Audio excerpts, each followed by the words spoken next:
കൽപ്പട്ടി ഫൊറോന വികാരിയും നൈപുണ്യയുടെ മുൻ ഡയറക്ടറുമായ പെരിയ ബഹുമാനപ്പെട്ട ജോസ് ഇടശ്ശേരി അച്ഛനെ സ്നേഹപൂർവ്വം ക്ഷണിക്കുന്നു.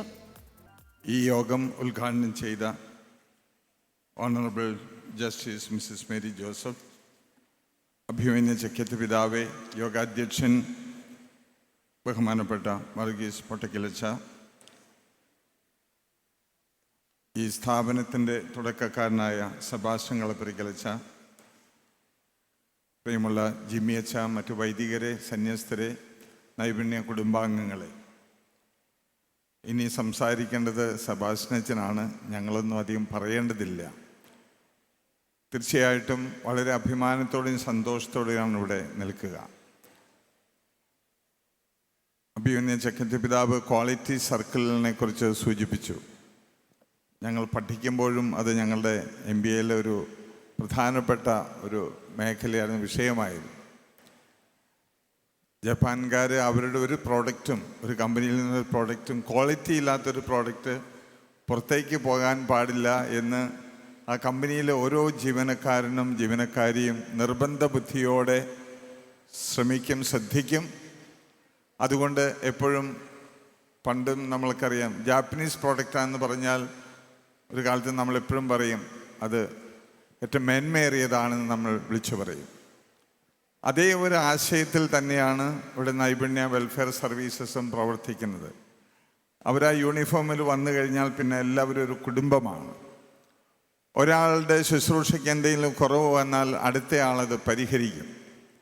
അങ്ങനെ അവർ പ്രവർത്തിക്കുന്ന എല്ലാ മേഖലയിലും, പലപ്പോഴും പല സ്ഥാപനങ്ങളിലും അവർ ജോലി ചെയ്യുന്നിടത്ത് അവർ കണ്ടുമുട്ടുമ്പോൾ ഞാൻ നൈപുണ്യയുടെ എംബ്ലം കാണുമ്പോൾ അവരോട് സംസാരിക്കും, അവർ പ്രോത്സാഹിപ്പിക്കും. എന്നും അങ്ങനെ ചെയ്യുന്നുണ്ട്, ഇന്നും ചെയ്യുന്നുണ്ട്.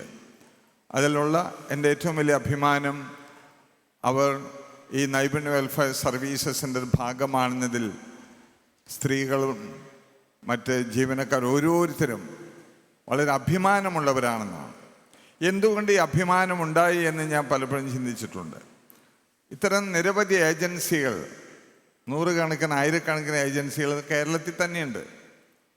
പക്ഷേ നൈപുണ്യ വെൽഫെയർ സർവീസസ് ചെയ്യുന്ന വലിയൊരു കാര്യം, അത് ഞാൻ പറയണം എന്ന് തന്നെ എനിക്ക് ഉള്ളിൽ നിന്ന് തോന്നി.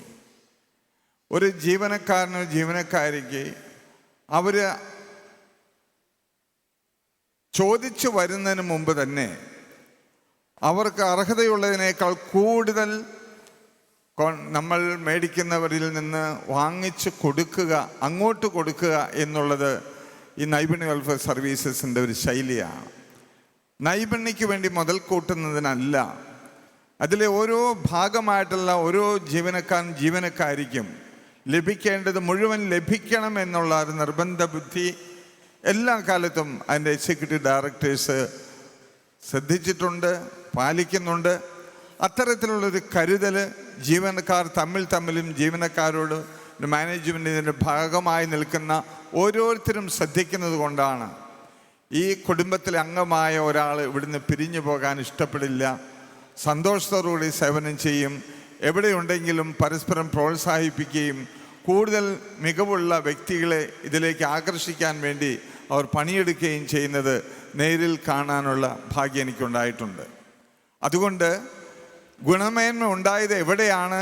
നമ്മൾ വൃത്തിയായി കാര്യങ്ങൾ ചെയ്യുന്നതിലും ഹൈജീൻ കീപ്പ് ചെയ്യുന്നതിലും ഉള്ളതുപോലെ തന്നെ പരസ്പരമുള്ള കരുതലിൽ ഓരോരുത്തരെയും ഗുണമേന്മയുള്ള സേവനം ചെയ്യുന്ന വ്യക്തികളാക്കി മാറ്റാനായിട്ട് ഈ കുടുംബത്തിൽപ്പെട്ട ഓരോരുത്തരും പരിശ്രമിക്കുന്നു എന്നതിൽ ഈ ജൂബിലി ദിനത്തിൽ നിങ്ങളെ ഓരോരുത്തരെയും ഇതിന് നേതൃത്വം നൽകുന്നവരെയും വളരെ സന്തോഷത്തെ അഭിമാനത്തോടും കൂടി അഭിനന്ദിക്കാനായിട്ട് ഈ അവസരം ഉപയോഗിക്കുന്നു.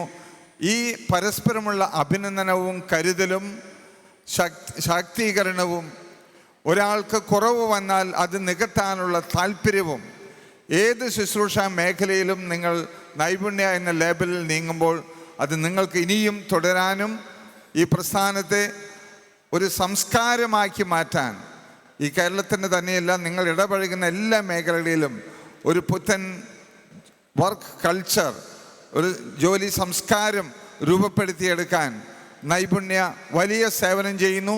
അതിനിയും തുടരട്ടെ എന്നുള്ള എളിയ ആശംസയോടെ എൻ്റെ വാക്കുകൾ ചുരുക്കുന്നു. നന്ദി, നമസ്കാരം.